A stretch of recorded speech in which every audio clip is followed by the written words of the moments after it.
If you or someone you know has diabetes, you may have built up an extra supply of test strips and lancets. That's where we come in. We'll buy the supplies that you don't need and resell them to those in need to prevent waste. Help us make diabetes management more affordable. Visit us at teststripswithaz.com.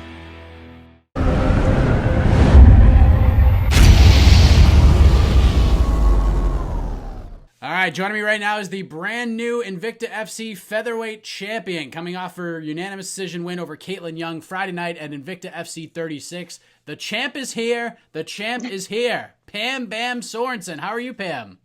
I'm good. How are you? I'm doing great. When you hear me say and other people say the brand new Invicta FC featherweight champion, how does that sound? I think it still hasn't set in yet, so I'm still like, where? Feels good though. I mean, it was a great performance. It was a dominant win. It must feel pretty good to have that belt around your waist. Yeah, it feels really good to, come back and be able to win, and then also beat one of, somebody I've looked up to for so long. Yeah, it was a pretty one-sided performance, and Kaitlin dug herself in a hole pretty early with that illegal knee, and you seemed to bounce back quite nicely, obviously, because you won the fight. But how much did that affect you? Not at all. It was so early in the fight, and I knew it was my knee was down, so I knew it was illegal, but I was like, whatever. It wasn't hurt. It's not like it cut me. It didn't rock me, so just a short bump in the road. Yeah, it's just like hey, what was that? Kaitlin, like you said, someone you've looked up to for a long time. She's been in the game for a while, a pioneer of women's MMA, over 20 pro fights, and she was super tough throughout the fight, as many would expect, despite being on the losing end. Knowing Kaitlin and studying her and looking up to her as long as you have, did anything surprise you in that fight at all? She shot on me. So I was like, Kaitlin's probably going to do anything in her power to not go to the ground. And so when she actually shot on me, I was like, Kaitlin, what are you doing? Don't do that. When the fight was over, what did you ladies say to each other? Was there, obviously, I'm sure that was quite the moment, fighting someone you've really looked up to, winning a championship. There's probably a lot of emotions going on there. What did you guys say to each other after the fight? I went up to her. I gave her some time, because after any fight, usually you go back and you talk to your corners and your coaches for a bit. And so when I heard they were done, I went over there and, I just told her I've looked up to her for so long. It was really an honor to fight her. And, I can't wait to see what's next for her as well. I mean, I'm excited for me, but I'm also excited for her because she's a friend. I've looked up to her for so long. And, I mean, now that she's not fighting me anymore, I want the best for her. Is it kind of a bittersweet thing for you? Obviously you won a championship. You had to take out someone you really respect to make that happen. Was it kind of bittersweet at the end of the day? It was. I mean, as happy as I was for me, I knew what it meant for her. I mean, just the fight before, I had been in her shoes where, I lost. So yeah, I did feel bad for her, and it's hard to look across, and it's one thing when it's just another fight, when it's somebody you've never really met, maybe you've watched them fight before, but to look over and see that look of kind of disappointment on a friend's face, it's like, oh, I feel bad, but I mean, better you than me. What was going through your mind when the fight actually came to an end? Like, they're about to announce you, they're lining you up, about to announce you as the winner and the new champion. Walk us through those moments and what was going through your mind. I never assume that I want to fight if it goes to the decision. I'm always like, oh, I hope I did enough. And I mean, even there have been fights that I clearly won every round, but you never know. And earlier in the fight, or earlier in the night, I had been watching some of the other fights and watching some questionable decisions. So you never know what to expect. I'm like, oh, I hope I did enough. I hope it was clear cut enough that I won the fight. But that, and I was just so happy to be back in there. Win or lose, I was just happy to be back in the cage and be able to keep fighting. So yeah, it was a great night. Yeah, I bet. I know that it hasn't really sunk in yet, but I know you've envisioned this moment. You've wanted to be a world champion for so long. Does it feel, 72 hours, 4 days later at this point, does it feel like you thought it would? Not yet. So right after the fight, we left. We got on the shuttle at like 4:20 the next morning because we had to go to a training camp out in Chicago. So like there was no downtime. So today was kind of the first day that I'm like I can actually just sit and let it sink in. You had kind of touched on it. To do what you did and come back from what you came back from is pretty remarkable. I mean, heading into that fight, we were seeing the stories in regards to you having a massive cyst removed, and I know you posted the photo on social media, and if you haven't seen that photo, it is something else. But if I had told you back in January that 6 months later you're going to be the Invicta featherweight champion, what would you have told me? I would have told you were nuts. Because the doctors had told me, it's a 6 to 8 week recovery of not doing anything, but then you start back from ground zero. Like my cardio was gone, everything was just gone. My timing was off. So I would have told you were nuts. Do you remember the moment as you're getting back into the swing of things where things started to get comfortable, things started to get familiar again? I mean, I know in the fight game, fighting for as long as you have, it's kind of like riding a bike in some ways, but there's the little things that need to come together to make everything, real and 100%. Do you remember that moment where you're like, all right, I feel like I'm back in the swing of things?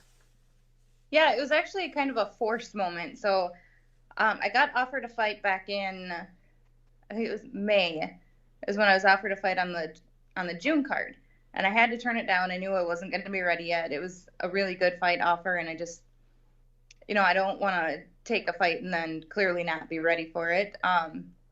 But I was so kind of upset that I had to turn something like that down, and I talked to my coaches, and I was like, but they said they can be on the August card.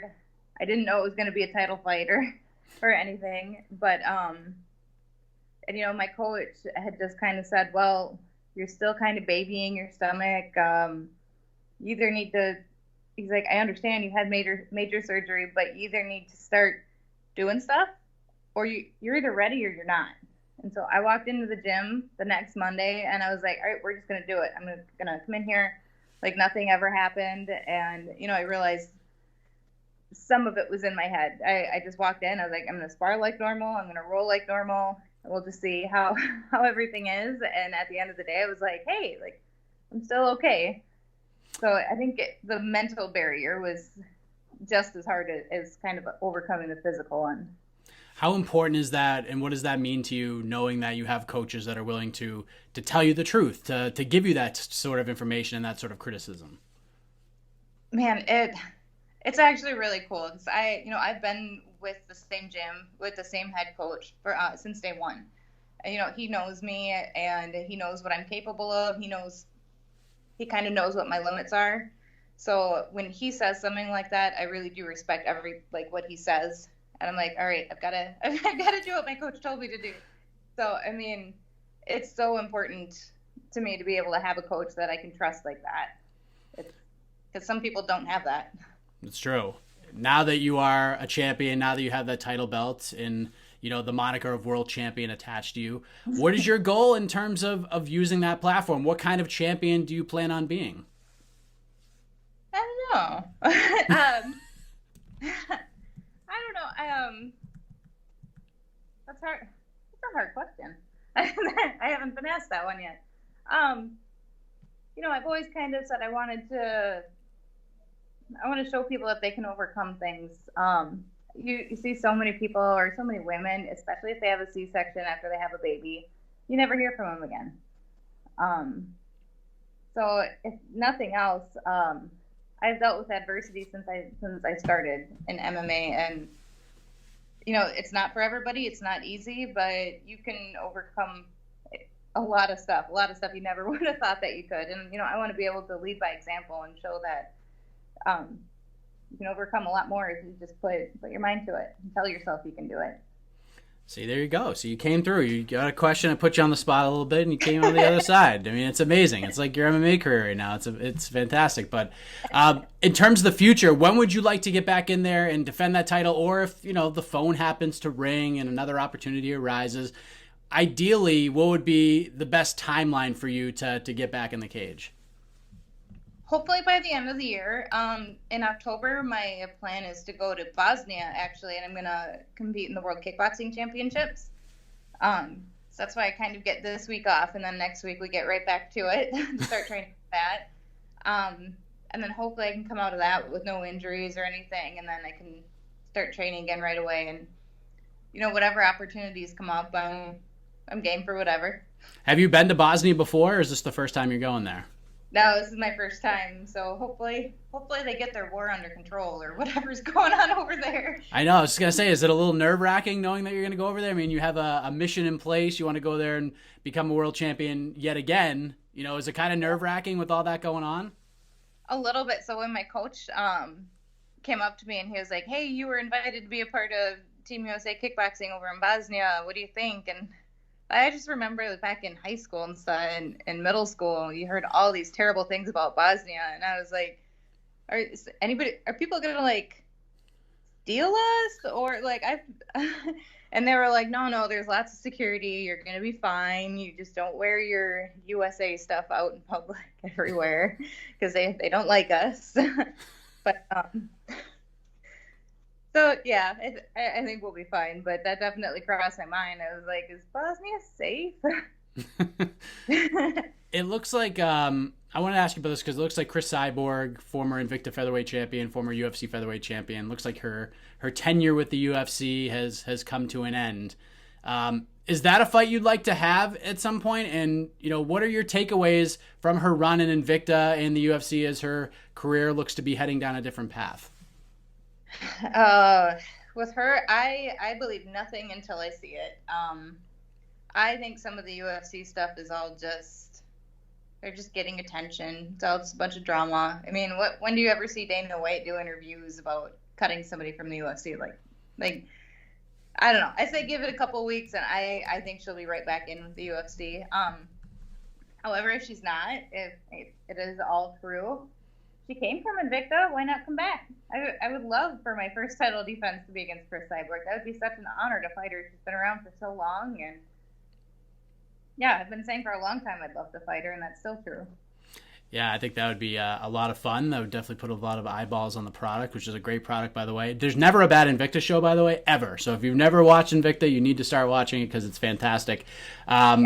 And I agree with you on the Cris Cyborg thing. I said from the beginning, I've said for a week now, that Cris Cyborg's next fight will be in the UFC. People think I'm crazy, but I think that's what's going to happen. I think it all goes back down the road to her fighting Amanda Nunes. But on the flip side, if she fights you, I'm sure that's great for you too. So either way, there's a lot of fun fights in store for you and for Cris Cyborg. The brand new Invicta featherweight champion, Pam Sorenson, joining us. Congratulations, Pam. Before we let you go, let the folks know where they can follow along on this journey with you via social media. Any shout outs, anything else you want to get off your chest, the floor is yours. You can follow me on Instagram, Twitter, and Facebook, all at Pam Sorenson. I just have to thank everybody who kind of supported me, all of my teammates, my coaches, my family, my friends, all my sponsors. I mean, it wouldn't have been possible without them. It means the world to me that so many people believe in me. Do I see a Minnesota Vikings piece of commemorative nature going on here? I can't tell. No. Yes. My boyfriend is a big Vikings fan. So just are you a Vikings fan or just by proxy at this point? I just wanted a pillow. I'm just, football is touche. Yeah, I don't care about football. And we will leave it at that. You got your pillow. Congratulations on the win, and thank you for the time, Pam. Appreciate it. Thank you very much.